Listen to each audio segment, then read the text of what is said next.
Merci, Monsieur le Président. Alors, cette mission engagement financier de l'État, elle recouvre, comme vous le savez maintenant, pour l'essentiel des crédits qui sont des crédits évaluatifs, la charge de la dette. Donc ces crédits s'élèvent à 38,5 milliards d'euros en 2020. Ils sont en baisse de 3,9 milliards d'euros par rapport aux prévisions de 2019. Ces crédits correspondent, comme je le disais en introduction, à 99% des dépenses relatives à la charge de la dette, qui sont, vous le savez, des crédits évaluatifs. La charge de la dette et de la trésorerie de l'État serait de 38,1 milliards d'euros, soit le niveau prévisionnel le plus faible depuis 2002. La part de cette dépense dans le budget général s'établirait à 11,3% contre 16% en 2011. Bien entendu, cette baisse s'explique par le niveau, et vous le savez, on en discute depuis plusieurs mois maintenant, particulièrement faible des taux d'intérêt constatés depuis même pas plusieurs mois, même ces 2 dernières années.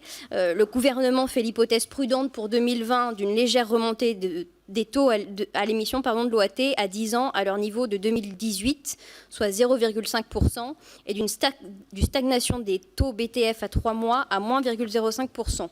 Cet effet baissier a bien plus que compensé l'effet haussier de l'augmentation de l'encours de la dette. L'effet taux a eu un impact de 1,5 milliard d'euros à la baisse entre l'exécution 2018 et la prévision révisée pour 2019 et de 2,7 milliards d'euros entre le révisé 2019 et la prévision pour ce PLF 2020. En sens inverse, l'effet volume serait de plus 1,5 milliard d'euros entre 2018 et révisé 2019 et de 400 millions d'euros entre 2019 et 2020. Il s'explique par l'augmentation de 82 milliards d'euros de l'encours de la dette négociable en 2020, la reprise de la dette SNCF Réseau par l'État, prévue à l'article 76 du PLF, se répercutera sur les crédits de la mission écologie et non sur ma mission. Je me suis assurée auprès de l'agence France Trésor de la maîtrise de l'impact de cette reprise sur la trésorerie de l'État et sur sa propre dette, grâce à un mécanisme déjà utilisé par le passé de prêts croisés entre la Caisse de dette publique et SNCF Réseau. Le besoin de financement de l'État en 2020 serait principalement constitué d'un déficit à financer de 93,1 milliards d'euros et d'amortissement de titres moyen-long terme de 136,4 milliards d'euros. Au total, il s'établirait à 230,5 milliards d'euros, un niveau qui serait supérieur de 5 milliards d'euros à celui de 2019, de 39 milliards d'euros à celui de 2018 et de 47 milliards d'euros à celui de 2017.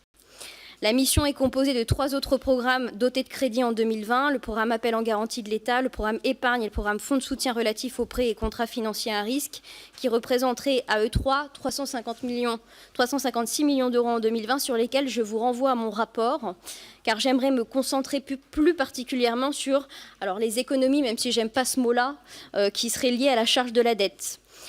On a eu ce débat déjà à l'occasion du débat d'orientation des finances publiques et certains disent, notamment sur le débat sur l'opportunité d'investir davantage dans la transition écologique et même dans les différentes transitions que nous connaissons, démocratiques, numériques, rappelant un peu les débats sur une éventuelle cagnotte fiscale lorsque la croissance économique est forte. Comme l'a résumé Olivier Blanchard dans le dernier numéro de la revue Commentaire, la dette publique est une mauvaise chose, mais elle n'est pas catastrophique si elle est utilisée à bon escient. Or, l'environnement durable de taux bas et leur niveau inférieur au taux de croissance réduisent le coût social de la dette. S'endetter pour financer des projets d'infrastructures publiques dont le rendement social élevé est pertinent dans ce contexte. La cause même de la faiblesse des taux d'intérêt incite à une plus grande prudence. Elle résulte en partie des réactions des banques centrales face au ralentissement de la croissance et de l'inflation. Or, la baisse de la croissance équivaut à une baisse des recettes de prélèvements obligatoires pour les administrations publiques. Je rappelle qu'un point de croissance en valeur du PIB engendre mécaniquement environ 10 milliards d'euros de recettes de prélèvements obligatoires. Donc les économies qu'on constate sur la charge de la dette sont indirectement liées à la perte de recettes substantielles sur les prélèvements obligatoires. L'autre question de ce débat est de savoir si l'investissement public en France est faible. La réponse est plutôt non. En 2018, la formation brute de capital fixe par les administrations publiques a atteint 3,4% du PIB. Elle est supérieure de 0,7 points à la moyenne de la zone euro. À titre de comparaison, l'investissement public est de 2,3% du PIB en Allemagne, et de 2,1% du PIB en Italie et en Espagne. J'aimerais juste, parce que hier j'ai mené une audition extrêmement intéressante avec Mathilde Lemoine, vous rappeler quelques chiffres. C'est que depuis la crise de 2008, il y a quand même eu un changement dans la structure de la dépense publique, plus 15% de dépenses publiques depuis 2008 chaque année. Par contre, moins 10% d'investissement public. Donc ça, il faut bien regarder aussi. C'est intéressant, j'ai trouvé, de vous rappeler ces chiffres pour que vous les ayez en tête. Par conséquent, la baisse de la charge d'intérêt de la dette devrait plutôt nous inciter à nous désendetter. La faiblesse des taux d'intérêt peut être durable, mais elle n'est certainement pas un phénomène permanent. L'histoire nous a montré que les taux peuvent rapidement remonter. Vu le niveau de sa dette publique, qui n'est pas celle de l'Allemagne, on n'a pas forcément la même analyse pour l'Allemagne ou pour les Pays-Bas, la France serait alors en situation très délicate. Il est donc nécessaire de retrouver des marges de manœuvre pour faire face au retournement de cycle qui arrivera un jour ou l'autre. Je pense qu'il faut donc se concentrer sur le fait de dépenser, pas forcément plus, mais de dépenser mieux.